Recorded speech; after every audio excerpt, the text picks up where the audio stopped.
Hello, the initiated. My name is Markus, Junnikkala, and this is the Be a Better Artist podcast. Are there places in your life that elicit a strong emotional response in you? Perhaps your home, perhaps your workplace, perhaps the school where you used to go from grade 1 onwards. Perhaps there are certain areas in your city that feel good and some feel dark and negative. Maybe you avoid going to these places altogether due to those perceptions or those emotions. And perhaps you are someone like myself who has a very strong emotional perception or experience of physical places. And perhaps you've also found that these negative perceptions have influenced your life. They've influenced your decisions. And perhaps because of this phenomenon has guided your life to no insignificant degree. And maybe you are even somebody who right now feels stuck in their life, and you feel, most importantly, stuck in your city. You feel like it's a place filled with nothing but negative emotions, negative experiences, and you don't know how to break out of that. Now, if that's you, I know what it's like, because that describes me about 20 years ago. That makes me feel a bit old, but for the sake of the podcast, let's move onwards. Now, throughout my life, growing up in the city that I did, I always felt stuck. I always felt like this was not a place where I could grow, that I could be myself, and I couldn't see a future for myself. I felt completely trapped. And in fact, it got worse and worse the older I got. Obviously, when you're still younger, life is pretty hectic. There are a lot of things happening. People are changing a lot year to year. But once you get into that sort of early adulthood, people start getting on rails and their lives begin to sort of settle. People are choosing career paths. And in that phase, let's say around that 18-year mark, I was completely lost. I didn't know what I was doing with my life. Nothing made sense. And a big chunk of it was that I didn't feel like my city where I grew up in, like I could be what I wanted to be in this place. And back then, I didn't understand why that was. I think at a low resolution level, I thought that the city simply didn't have the opportunities that I wanted or needed. Later, finding out that that's not true, largely because everything that I want to do relates to the internet. But I did have this sort of a low resolution, naive idea that the things that I wanted to partake in or the opportunities that I wanted to have a shot at simply didn't exist in that city. And to a certain extent, that was true, but that was not actually what was restricting me. And I later grew to understand that the prison that I felt I was in was of my own making, in a sense. And certainly that the fundamental nature of this prison was psychological. It was perceptional entirely. Now, frankly, I think this is a massive issue to try and solve. It's a massive hole to find yourself in, but you can get out of it. But in my personal case, I don't think it would have been possible for me to get out of that prison if I tried to solve it psychologically first. If I tried to somehow change my thinking and through that change my connection with my surroundings, with my physical location. And that's not to say I don't think it's possible. I think it is, because we are all very, very different. Back then, for example, I didn't try and improve myself at all, pretty much in any sort of a dimension in my life. Not physically, not intellectually. Creatively, I did, but I could have done a lot more than I did. So I think if you are a big reader, if you are actually doing something to improve yourself, reading great books, listening to fantastic podcasts, the story can be different, for sure. I'm not saying this is the only solution out there, but I'm saying it's a solution. And it certainly worked for me. And I think it might be the solution that is necessary for the majority of people, because the complex web that we're trying to untangle when it comes to emotional perceptions and connections that we have to physical places, it's a very, very convoluted, complex issue to try and fix.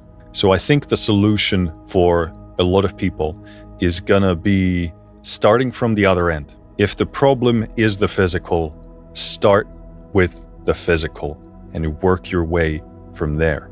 Now, in my case, I was so filled with anxiety and I was so connected to my identity as it related to this place that I grew up in, this city where I grew up in, that I could not see past that. I could not rebuild my identity in this environment. And also, I felt like I could not reconnect with some of the fundamentals that I felt like I was actually about. I don't think it was as much about reinventing yourself as it is about reconnecting with the fundamentals of who and what you are. Because as you go through life, you bump into different sort of people. And with these people, you have experiences. And those experiences and the responses to those experiences shape who and what you are. And along the way, you accrue a bunch of stuff that doesn't really feel like it's you. It feels like it's other people's perception of you. It's how other people see you and think of you. And you take those ideas of the experiences you think other people have and you attach those to your identity. And you can see how if you do this for many, many, many, many, many years, let's say up until to the age of 18, there's a big part of you that is your idea of what you think other people think you are. And you become enslaved to that idea and that perception that you start to think that this is who I need to be to a certain extent. And also the issue is made even more complicated because once you do start to attempt to change you, everybody around you is responding to those changes. And of course, we know that a lot of people will say, who does he think he is? What is he doing? That's not what he's about. Get back on your lane, etc. And in that sort of an environment, we can easily see how difficult it is actually to change. But if you feel like you're not able to be yourself, both in the sense that what you feel yourself to be underneath fundamentally, as well as who and what you want to be, ideally speaking, what you want to grow into, then you will have to change what you do. You will have to change your behavior. Now, to do that, while everything around you and everyone around you is saying, that's not you, get back on your lane, who do you think you are? And again, people aren't usually necessarily this aggressive in their words, this specific. Most of it is, these kind of eyes and these kind of smiles, people find it funny, they find it amusing, they think it's perhaps even pathetic. I think that kind of commentary is in most cases even more damaging because it's not super aggressive. If somebody is very aggressive towards you and the changes you want to do in your life, it's a lot easier to become defensive in relation to those attacks and fight back and say, okay, I'll show you. In many cases, that scenario can be a lot easier to deal with than the smirks and the laughter and the stares. Against those kind of responses, it can be very easy to lose faith in yourself. And again, fundamentally, this comes down to having shitty friends, or frankly, I would not categorize people like that in your life as friends at all. And in many cases, unfortunately, family members can respond in these sort of ways. If you want to change in that sort of an environment, you have to be one hell of a person. And I know you do exist, you're out there, and that's the kind of strength that I aspire to build one day.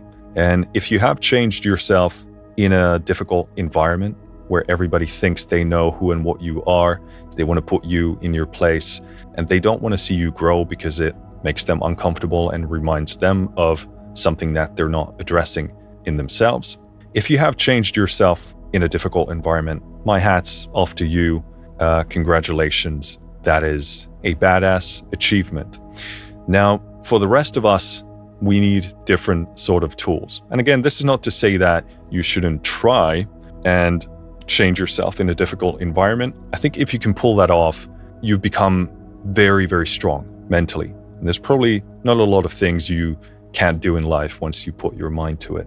And while I think that is the ideal to aim for in terms of personal capacity, in terms of building character, building wisdom, it's going to be too big of an ask for most people. And for most people, for that reason, I would recommend building small and gradual. Now, if and when your environment and the people in your life are keeping you down, you need an environment change. And this is exactly what luckily happened in my life. So the year was 2010. I was completely lost in life. I had been studying another field, which was furniture design, which is, I think, interesting and cool, but it wasn't my calling. And I certainly wasn't into it enough to make it work. That's obviously a difficult field to make work. And I realized that, okay, this takes a lot of tough work as well. So if I'm going to do tough work regarding this, why not do tough work with music itself? I mean, might as well. So what's the point of this? So I sort of put that on hold, and I was working a job in a clothes shop. And again, that was okay, but I was super lost and confused, and I didn't see a future for myself. And somewhere in the middle of all of that, I think my father noticed that I was drifting. I was pretty much lost in life. And he asked me, why don't you apply to a school to study music, go to university or something akin to that to study music. And the options in Finland were rather limited. And also I knew the nature of that path, which was not for me. I found there to be way too much focus on these sort of academic dimensions and also how they related to music theory. And I knew that I wanted something a lot more practical. I knew that if I wanted to go somewhere, it would be London. I don't know why. I always thought it was a place where I would live at some point in my life. I love the UK. I thought it was a cool place. I knew that it was at the center of a lot of the music industry in Europe. And obviously it was also English speaking, which would be most convenient for me. And I researched all the universities and schools in that area, combining what I thought I would be the most interested in, which ended up being a combination of music technology and music composition. And in the end, to my great amazement, I got in. And suddenly it became a reality that I needed to make that work. Suddenly I had a direction in my life. Now, while going to university to study about audio, to study about music technology and music composition, undoubtedly resulted in great gains in terms of furthering my career in music. In the end, that was far secondary to the fact that I could reinvent and rediscover myself. I basically got to leave my old life behind. And I found it to be absolutely necessary for someone like myself. I was too mentally weak. I was too mentally burdened to be able to get myself out of that hole.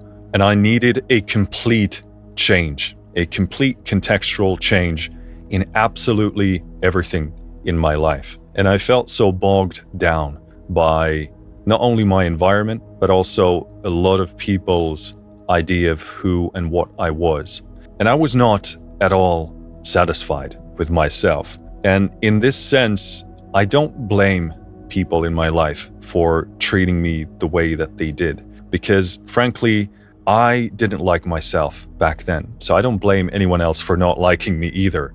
I had a complete lack of character. I didn't have very many principles that I upheld. I don't think I was a good friend. I don't think I was pretty much a good anything. And I'm not trying to be, drastic about this, but that's pretty much a kind of an objective analysis of the situation. That's not to say I thought I was worthless, but I just thought I was a really shitty version of what I could be. And frankly, I didn't find anything encouraging in my environment that could have helped me become a better person.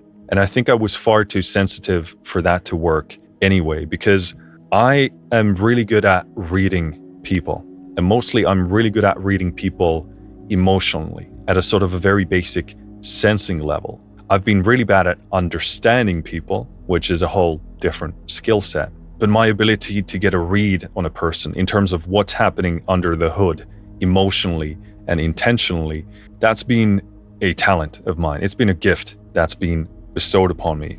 So it was very easy for me to sense the responses from people around myself. And whenever I did aspire to change somehow, I would very easily read the ridicule, the smiles, the smirks, and I would also have a very strong response to those. So I would sort of hit myself in the face and stop myself from progressing further. And I certainly don't think I could have reinvented myself without a complete clean slate. And this is really important to understand because I didn't just change the city I was living in. I changed the country I was living in. I changed the language I was dominantly using to interact with people. I changed the thing that I was studying and working on. I changed my entire social circle. I didn't know anyone in London. So I had a complete clean slate when it came to meeting people and building friendships. Building friendships when you're an adult, or at least attempting to be one, entering that sort of adult phase is very different from building friends when you are a kid. And in fact, I think most people's circle of friends is something they sort of slide and drift into throughout the years. It is very largely circumstantial, and within those circumstances, we do obviously make conscious choices. We find certain people to be interesting and compatible with us, and we want to spend more time with them. But still, you're making the selection pool quite small compared to what you can do as an adult. And at that stage, at the age of 21, was when I moved to London, I realized I don't need to be friends with anybody I don't want to be a friend with. I don't need to get stuck with anybody. I don't need to be your friend just because you're there or because I don't have any other options. I can meet people, I can get to know them, and I can keep them in my life if I so wish, if they are a net positive thing in my life. And that approach also taught me about compartmentalization when it comes to your social circle, meeting people where they are and not trying to force everybody to tick all the boxes in your life, but actually build relationships based on what they are and being fine with their innate nature, not trying to force certain friendships to be more than they ever could be. And meeting all these new people, making all of these new connections and friendships from a position of them knowing absolutely nothing about me was completely liberating to me. And I found it to be a beautiful combination of allowing myself to be myself as what I felt I naturally was. And it would also allow me to try and become who and what I wanted to be. Because suddenly in this relationship, we're not bringing into it the context of the past 15 years, for example. We don't have the baggage of all of these shared experiences and perceptions of everything that has transpired in our lives. We can just meet each other where we're at. And before this, I didn't understand how much power those past experiences and perceptions held over me. Of course, there's nothing that prevents you from moving beyond those and reinventing yourself. But I felt like such a colossal failure, and I was so disappointed in who and what I was and what I had become that it just made me completely faithless in the face of self-improvement. I found the whole story of that transformation to be completely absurd in my old life. But in this new place, in this new city, in this new country, in this different language with these completely new people and different people, and also importantly, so many cultural differences between Finland and the UK, I became instantaneously unburdened by my past. And I realized how big of a hold it had on me. And I don't think it would have been possible to break that chain if I had simply moved to a different city. I think moving to a different city is great, but it comes with a few issues because you're still embedded in the same culture. A lot of things within a country are still very similar. So you know you're in a different city, but it's not a complete sort of paradigm shift. And also lastly, there's the back door that you know is there and that anything from your old life, so to speak, can sort of come in at any moment and remind you who and what you were or are. And I think having a physical disconnect from that back door is absolutely necessary. So if a lot of this sounds familiar to you, my invitation to you is to start entertaining the idea of moving. And I know that for a lot of people, this might be immensely difficult. And for a lot of people, you can't just pack up and leave. The process isn't as simple as that. But if you do feel completely stuck in your life and in your city and in your country, and you feel completely bogged down by your surroundings, by the people around you who seem to know exactly who and what it is that you are, and you don't feel like anyone around you wants to see you change, wants to see you improve and become anything and everything you can be, then it's time you start planning for this. You need to start planning to move. And it might take months, it might take years, but if you are completely stuck, there is no better way to make this change happen. If things have been like this for years and nothing has changed, you need to start assuming that you don't have the tools at hand. You don't have the solutions that you need to change your life.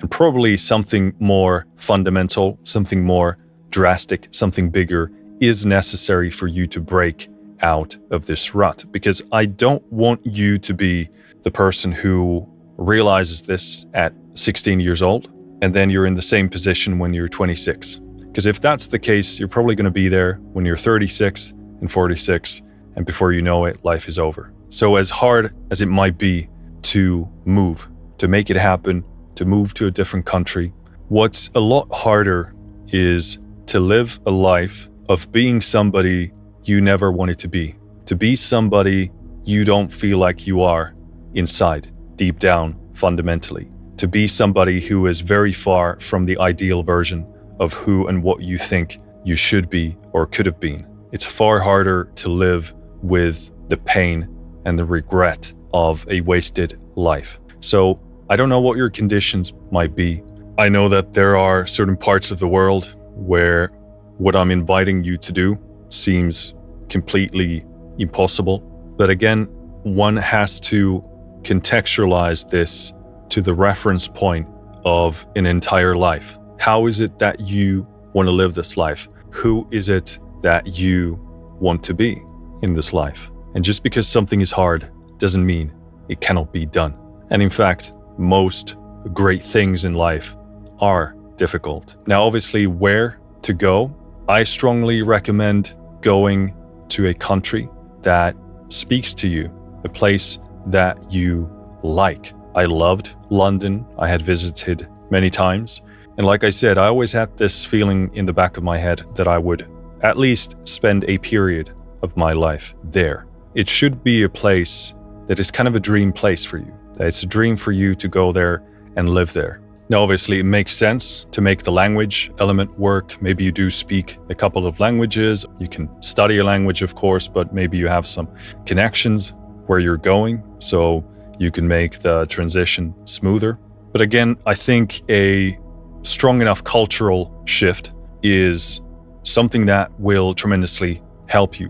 Obviously, in the case of Finland and the UK, both are Western countries and have a lot of overlapping Western values, which from my perspective was, of course, necessary and great. But beyond that, in terms of the specifics of the cultures, they're obviously quite different in many ways, which again helped to prime my brain in the sense that I was not expecting similar behaviors in the outside world. It was sufficiently different from where I came from that I didn't feel bogged down by the old ways. And I didn't feel like my surroundings in general were sort of expecting a lot of those same behaviors and patterns that I would have experienced in Finland. And of course, one last word regarding this is that even if you go through this is obviously by no means a guarantee that you're gonna change your life and everything is gonna turn for the better. What this is an opportunity. It is a clean slate. So just because you take the leap doesn't mean you aren't gonna balls it up. Doesn't mean you're not gonna fuck it up, because you might. Again, just because you change your surroundings, even if you do that entirely in the ways that I did, for example, doesn't mean you're gonna magically turn into the best version of yourself. It doesn't mean you're suddenly gonna stop doing all of your unresourceful, unconstructive, bad behaviors. Because although the surroundings change, the head does not. What this clean slate does, it changes the outside. It changes the input coming in. But on its own, it doesn't change your output. So it is entirely possible and probably likely that you're gonna take the old shit from your old life, your old mental problems, your old behavioral and mental issues, and you're just gonna take them into your new life. So you must be vigilant against this and know it to be true. That even though everything around you is different, you are still you. And that it's likely you're gonna find yourself in the same holes in this new life later on if you don't change your behavior. So use this clean slate as momentum. Use it as a catalyst for change, because now you do have a clean slate and you can pick up some new behaviors and you can ditch some of those old behaviors. You can start going to the gym. You can start reading more. You can make behavioral changes where you minimize the stuff that you don't want to see in yourself. You don't want to see it grow, and you want to maximize the stuff that you do want to develop in yourself. And I mention this because I have seen quite a few cases of somebody who is stuck in life and they move. They go to usually a different city, which again, I don't think is the same thing, but still better than being stuck in your old life. They move to a different city and they take their issues with them. And in fact, of course, if you don't change, if you don't grow, if you don't improve yourself, of course, you're going to find yourself in the same behavioral loops. And due to that, eventually, even though everything outside of you might be different, things are fundamentally going to start looking the same because you haven't changed. You haven't developed your character. You're not behaving any better than before. You don't treat yourself and other people any better than before. You eat the same, you move the same, or lack of those things. You don't learn new ideas. You don't take on new perspectives on life. You don't read, you don't study, you don't do any of that. And again, most importantly, nothing in your behavior changes. So if that's you, even in a new environment, you're still going to find yourself in the same life with the same issues than you had before. So don't waste the opportunity. Use it as a catalyst. Use it as momentum to initiate change. Because change is always super, super hard. And we need absolutely everything at our disposal to make it happen. And there is frankly no better opportunity than this. If you're going to move, if you're going to go to a different country, if you're going to have this clean slate for a new life, for the love of God, use it to your advantage. This is the time to make it happen. Don't waste it. So that's my invitation to you in this episode, to start thinking about this. If you are completely stuck in your life, you feel completely bogged down by your environment, and most importantly, the people in your life, and you don't feel like change is something you can achieve in this surrounding, then it's time to start thinking about change. it's time to start thinking about the possibility of moving, of going to a different place, going to a different country. And like I said, I know that's not an easy thing to do for a lot of people. And I know it seems like almost an impossibility depending on where you live in the world. But in the context of living a life, what is far harder is to live an unfulfilled life, to live a life of being somebody you don't feel you are on the inside, and to be somebody who is far away from the ideal that you have for yourself. So as hard as it might be to pack up and leave and move and rediscover and reinvent yourself, I think it's a lot harder to come and face the regret of an unfulfilled life, of not being who you wanted to be, or at least not trying to be who you wish you were. So that's my invitation to you. For me, it was absolutely necessary to have that clean slate at every single dimension. So I had complete freedom to reconnect with the fundamentals of who I felt I was like, unburdened by years of experiences of failure and disappointment in myself. None of that was reflected back upon me in this new environment. There was nothing that would have projected that upon me. So if you are like myself, and I know many of you are, then this is definitely something worth considering, because as difficult as it may be, it might be the single best investment you can make in yourself and in your life. There were still a couple of points that I wanted to touch on relating to this topic, but actually I think what we're going to do is we're going to tackle that in the next episode. And it has something to do with physical places. I haven't found an absolute sort of unified term for this, but it can be a mix of place attachment, emotional geography, or even the psychosphere, depending on how you're defining that. And this is something that I only understood and learned once I came back from the UK, once I moved back from London to Finland. And I think this does strongly relate to what we talked about in this episode, but it's sort of an interesting, satellite theme in relation to this topic. But more about that next time. If you like this podcast and you want to support it, please go and leave a rating wherever you might be listening to podcasts, Spotify, Apple Music. And of course, if you are on YouTube, the usual stuff helps a ton. So please do engage. And if you want to be one of the most valuable players in terms of supporting this podcast or supporting anything else that I do, consider becoming a member on my site. It's like a Patreon, but it's my own, and it's a lot better than Patreon is for sure. And it's the best way to connect with me directly. Also, if you want to do a one-to-one coaching session with me, that's also available on my website, and that's in the description. That's it for this episode. Thank you for listening. Thank you for watching.